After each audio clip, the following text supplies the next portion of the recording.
Ya, saya mulai dari sini Bapak Ibu. Wahyu 3:11, saya minta kita untuk baca bersama. 2, 3 ya.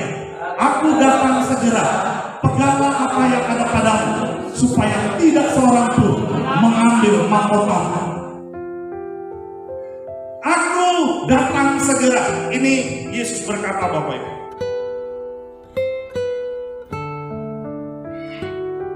Kedatangan Yesus Bapak Ibu Saudara betul-betul serius. Terlihat dari apa? Wahyu pasal 22 ayat 7 berkata, sesungguhnya aku datang segera. Berbahagialah orang yang menuruti perkataan-perkataan nubuat kitab ini.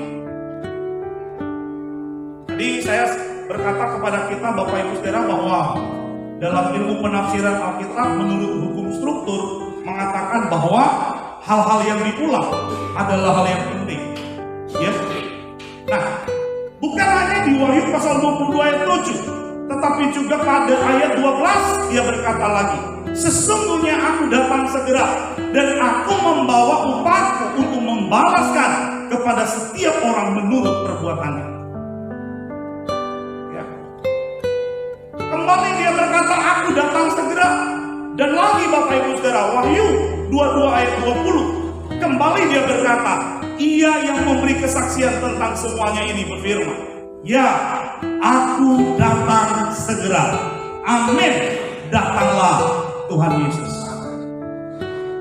Bapak Ibu, kalau kita melihat kalimat ini Bapak Ibu Saudara, kalau dalam tensis ya, kalau ilmu bahasa berkata bahwa ada 3 kala waktu, yaitu lampau, sekarang, dan ke depan, ya, past, present, and future. Ya. Nah, kalau kita melihat kalimat itu, Bapak Ibu Saudara, aku datang segera. Bentuk lampau kah? Bentuk sedangkah? Atau bentuk akan? Bentuk apa nih? Sedang ya? Bukan akan datang. Artinya Bapak Ibu Saudara, ini on the way. OTW. Aku datang segera. Yesus tidak bilang, firman Tuhan tidak berkata, aku akan datang segera. Enggak. Tapi dia berkata, aku datang segera. Ini bentuk kalimatnya present Bapak Ibu. Ya. Nah, Bapak Ibu Saudara, aku datang segera. Firman Tuhan berkata bahwa kalau kita melihat di dalam bahasa Yunaninya, ersomai tachi, ya, apa itu tachi Bapak Ibu Saudara? Tachi adalah sesuatu yang segera, yang tidak akan ditunda, yang sudah siap. Artinya kedatangan Yesus itu sudah siap. Kedatangan Tuhan itu tidak akan ditunda. Saya pernah mendengar seorang ibu berkata begini ke saya akan berdoa kepada Tuhan supaya ia menunda kedatangannya. Saya bilang tidak. Kedatangan Yesus yang kedua kali tidak bisa ditunda. Karena apa?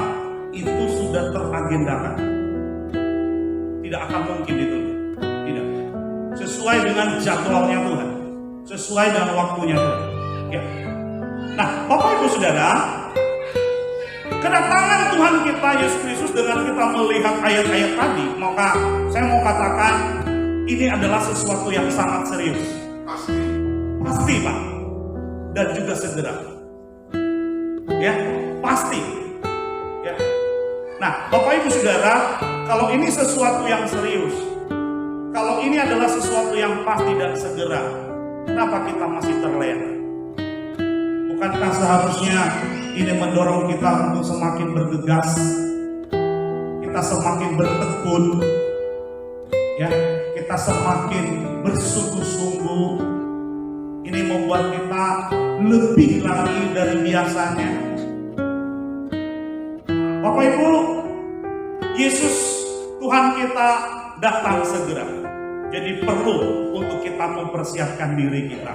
Ya, ya, pertanyaannya Bapak Ibu Saudara, benarkah Tuhan kita Yesus Kristus akan datang kembali? Pasti. Bapak Ibu yang percaya bahwa Tuhan Yesus akan datang lagi, siapa boleh angkat tangan? Wah, puji Tuhan.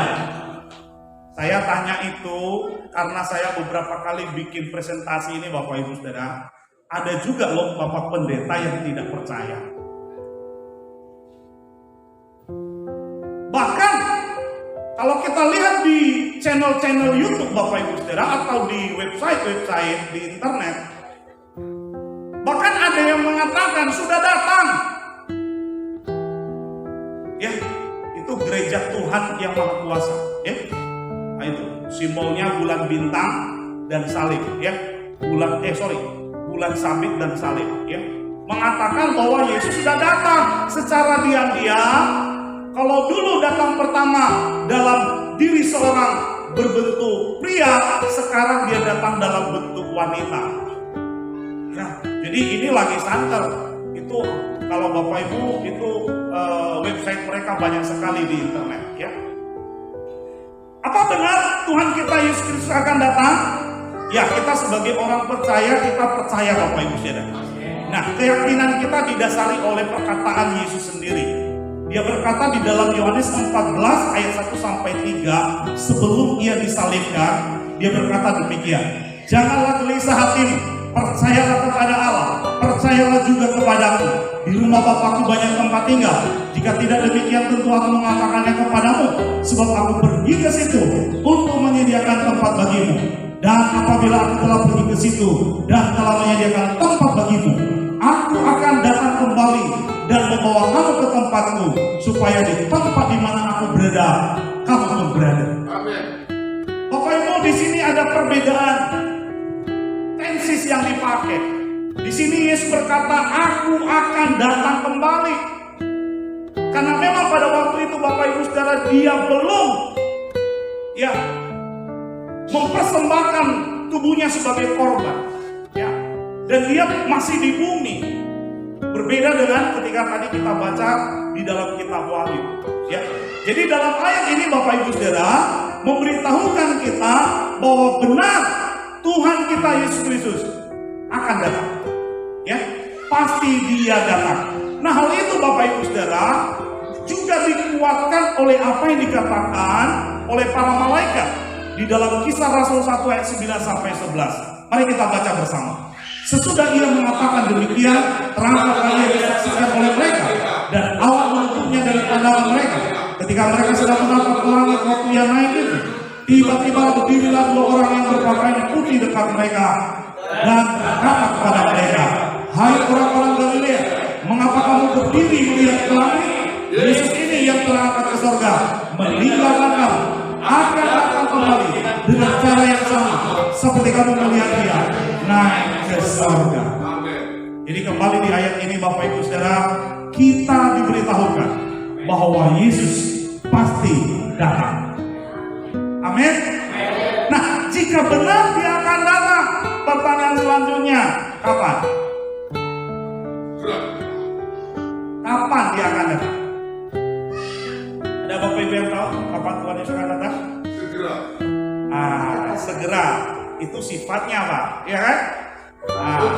Tapi lagi OTW, ya kan? Kapan dia akan datang? Nah, tentu jawaban kita ini Bapak Ibu Saudara. Matius 24:36. Tetapi tentang hari dan saat itu tidak seorang pun yang tahu.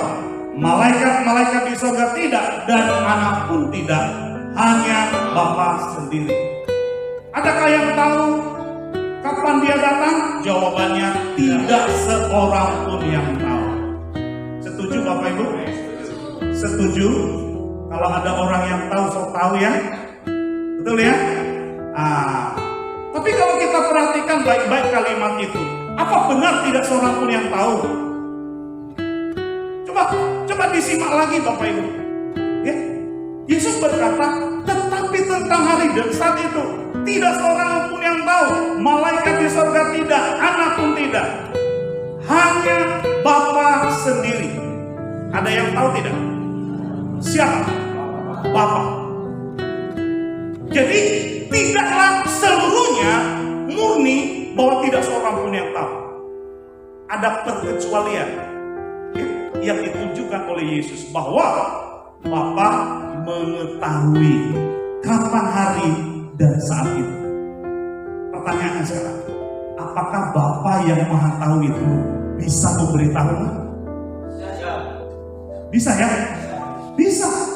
Dia bisa memberitahu. Dia beritahu kepada siapa? Tentu bukan kepada saya, juga bukan kepada Bapa. Kepada siapa dia memberitahu? Yuk kita lihat ayat firman Tuhan. Amos 3 ayat 7. Sungguh Tuhan Allah tidak berbuat sesuatu tanpa menyatakan keputusannya kepada hamba-hambanya para nabi. Apa yang menjadi keputusannya Bapak Ibu Saudara? Tuhan akan memberitahukan hal itu kepada para nabi. Kepada malaikat tidak, ke anak tidak, tapi Tuhan Bapa itu bisa memberitahukannya kepada para nabi. Buktinya, firman Tuhan kalau kita lihat, Yesus berkali-kali mengkaitkan tentang kedatangannya dengan peristiwa air bah dan ketika Sodom Gomora dihancurkan. Ya, selalu dikaitkan Bapak Ibu Saudara. Ya, bahwa seperti pada zaman Nuh, demikian pada waktu kedatangan anak manusia. Seperti pada zaman Lot, demikian juga pada kedatangan anak manusia. Pertanyaan saya, ketika Tuhan akan mendatangkan air bah, apakah ia memberitahukannya? Dia beritahu kepada siapa? Kepada Nuh.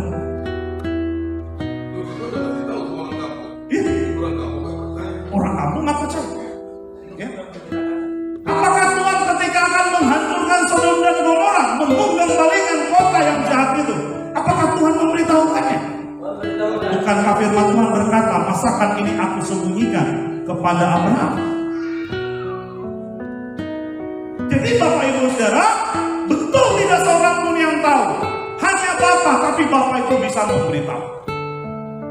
Kita lihat Bapak Ibu, Daniel 2 ayat 28.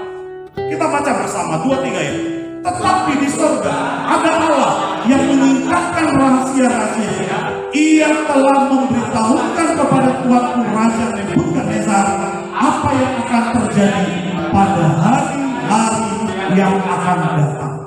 Bahkan tentang hari akhir itu sudah diberitahukan kepada siapa?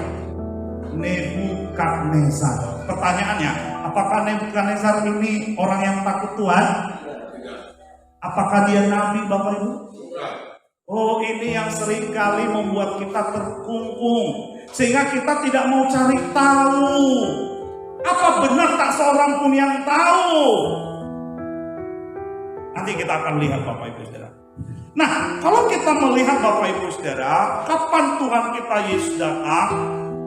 Kembali bahwa tidak seorang pun yang tahu, karena Matius 24 ayat 36. Tapi kalau kita lihat konteks dari Matius pasal 24 ini, di mana ayat ini ditulis Bapak Ibu Saudara, ini adalah khotbah Tuhan Yesus tentang akhir zaman. Ya, pasal 24 dan 25 itu adalah khotbah Tuhan Yesus tentang akhir zaman. Mari kita lihat konteksnya Bapak Ibu Saudara. Latar belakangnya dimulai dari sini, ya, dari Matius 24 ayat 1 dan 2. Ketika sesudah itu Yesus keluar dari bait Allah lalu pergi, maka datanglah murid-muridnya dan menuju kepadanya bangunan-bangunan bait Allah. Ia berkata kepada mereka, kamu melihat semuanya itu? Aku berkata kepadamu, sesungguhnya tidak satu batu pun di sini akan dibiarkan terletak di atas batu yang lain. Semuanya akan diruntuhkan. Dalam ayat ini Bapak Ibu Saudara, Yesus Kristus menubuatkan bahwa bait suci yang dibangun kembali oleh Zerubabel setelah kepulangan pada zaman Raja Kores, ya, lalu kemudian hal itu dibugar oleh Raja Herodes, ya, sebelum Masehi, ya, sebelum sekitar tahun 4 sebelum Masehi. Lalu kemudian murid-murid melihat bait suci itu dan Tuhan Yesus menubuatkannya bahwa akan tiba waktu di mana bait suci itu akan dihancurkan. Dari apa yang dikatakan Tuhan Yesus ini kepada para murid Bapak Ibu Saudara, kemudian memunculkan pertanyaan. Ayat 3 berkata demikian. Ketika Yesus duduk di atas bukit Zaitun, datanglah murid-muridnya kepadanya untuk bercakap sendirian dengan dia. kata mereka, katakanlah kepada kami, bila manakah itu akan terjadi, dan apakah tanda kedatanganmu dan tanda kesudahan dunia. Dari ayat ini Bapak Ibu Saudara, maka kita tahu bahwa ada 3 pertanyaan murid-murid. Pertanyaan pertama adalah, bila manakah itu akan terjadi? Yaitu, apa yang dinubuatkan di ayat 1 dan 2 tadi. Jadi mereka bertanya kepada Tuhan Yesus, kapan itu akan terjadi? Yakni bait suci diruntuhkan. Nah, menarik Bapak Ibu Saudara, murid-murid mengkaitkan, ya, apakah ini kebetulan atau sesuatu yang sudah memang Tuhan atur demikian Bapak Ibu Saudara, ya. Penghancuran bait suci, murid-murid kaitkan dengan kedatangan Yesus. Makanya di pertanyaan kedua mereka bertanya, apa tanda kedatangan? Apa tanda kedatangan? Yesus aja belum pergi. Betul ya Pak ya? Ketika Yesus dan murid-muridnya tanya jawab hal ini, Tuhan Yesus masih belum disalibkan. Belum. Dan dia belum pergi. Dia belum bangkit.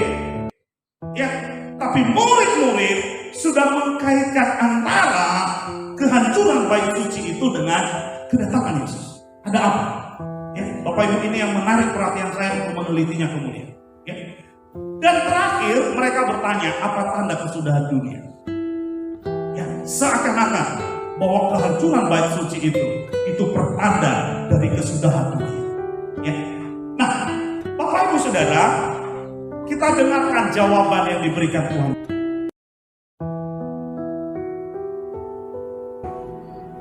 Ketika Yesus duduk di atas bukit Zaitun, datanglah murid-muridnya kepadanya untuk bercakap-cakap sendirian dengan dia. Kata mereka, katakanlah kepada kami, bila manakah itu akan terjadi, dan apakah tanda kedatanganmu dan tanda kesudahan dunia? Jawab Yesus kepada mereka, waspadalah, supaya jangan ada orang yang menyesatkan kamu. Sebab banyak orang akan datang dengan memakai namaku dan berkata, akulah Mesias, dan mereka akan menyesatkan banyak orang. Kamu akan mendengar deru perang atau kabar-kabar tentang perang. Namun berawas-awaslah, jangan kamu gelisah. Sebab semuanya itu harus terjadi, tetapi itu belum kesudahannya. Sebab bangsa akan bangkit melawan bangsa, dan kerajaan melawan kerajaan. Akan ada kelaparan dan gempa bumi di berbagai tempat. Akan tetapi, semuanya itu barulah permulaan penderitaan menjelang zaman baru. Pada waktu itu, kamu akan diserahkan supaya disiksa, dan kamu akan dibunuh, dan akan dibenci semua bangsa oleh karena namaku. Dan banyak orang akan murtad, dan mereka akan saling menyerahkan dan saling membenci. Banyak nabi palsu akan muncul dan menyesatkan banyak orang. Dan karena makin bertambahnya kedurhakaan, maka kasih kebanyakan orang akan menjadi dingin. Tetapi orang yang bertahan sampai pada kesudahannya akan selamat. Dan Injil Kerajaan ini akan diberitakan di seluruh dunia menjadi kesaksian bagi semua bangsa. Sesudah itu, barulah tiba kesudahannya. Bapak Ibu, dari 3 pertanyaan tadi Bapak Ibu Saudara, maka kemudian mulai dari ayat 4 sampai ayat 14, Yesus kemudian menyampaikan jawaban atas pertanyaan murid-murid tersebut. Nah, kita lihat Bapak Ibu Saudara, pertanyaan kedua, ketika murid-murid bertanya, apa tanda kedatangan?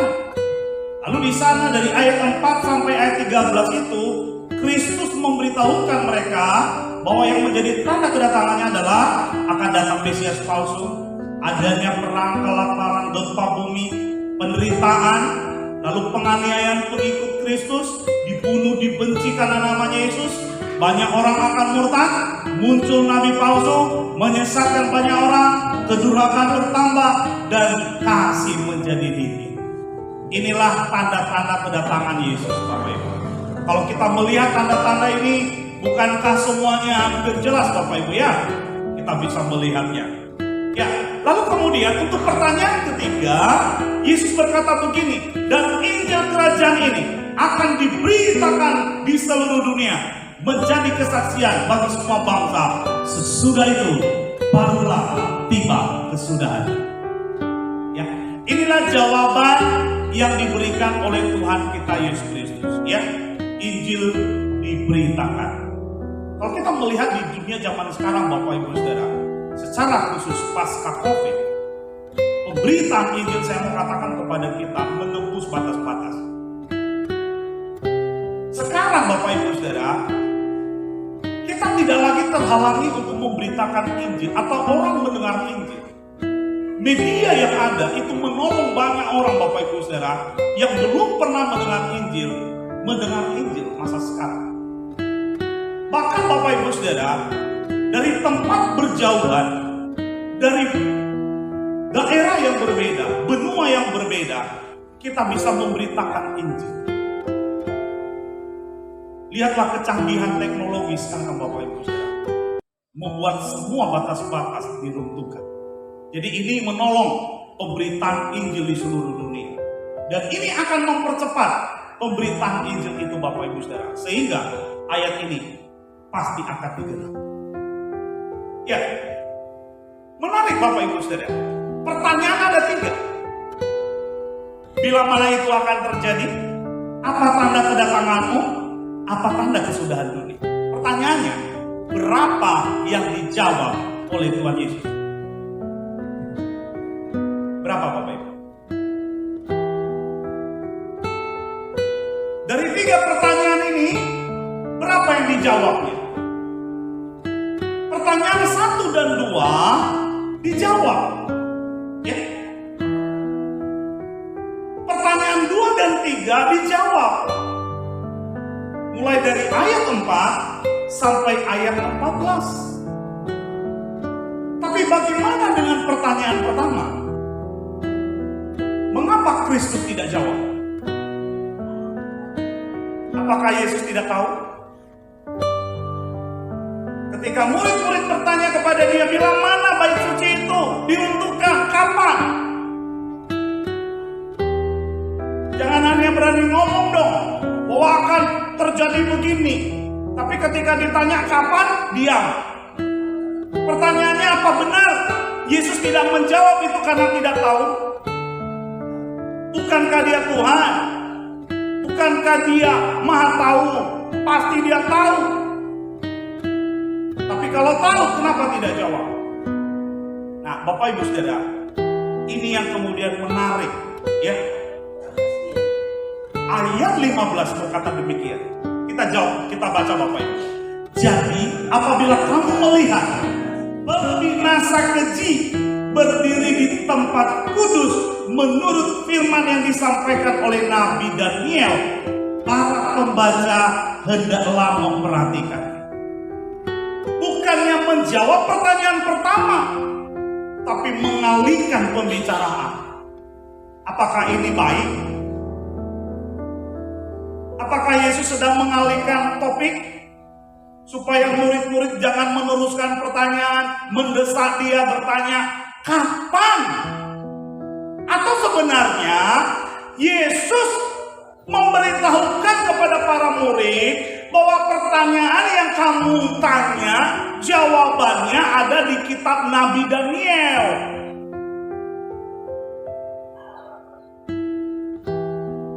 Jadi sekali lagi Bapak Ibu Saudara, kita percaya Yesus Tuhan kita tahu pertanyaan, jawaban pertanyaan pertama. Dia tahu kapan persis bait suci itu akan dihancurkan.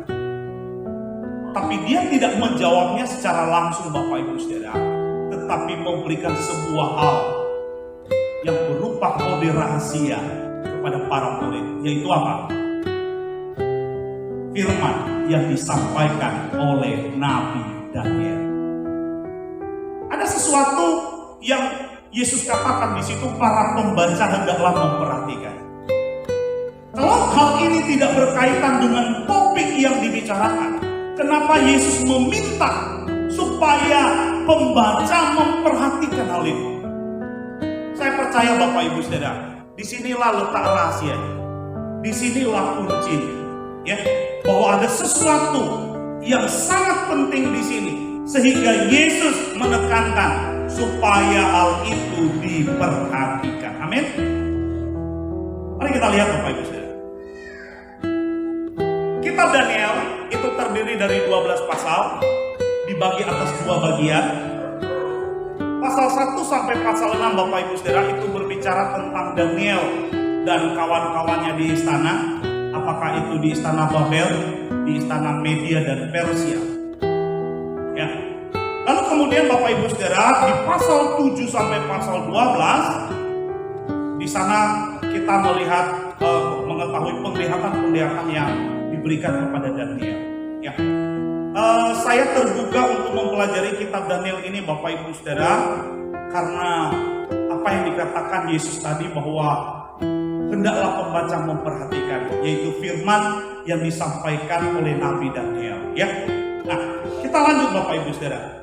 Dari 12 pasal kitab Daniel, yang mana firman yang disampaikan oleh Nabi Daniel yang dimaksudkan Kristus?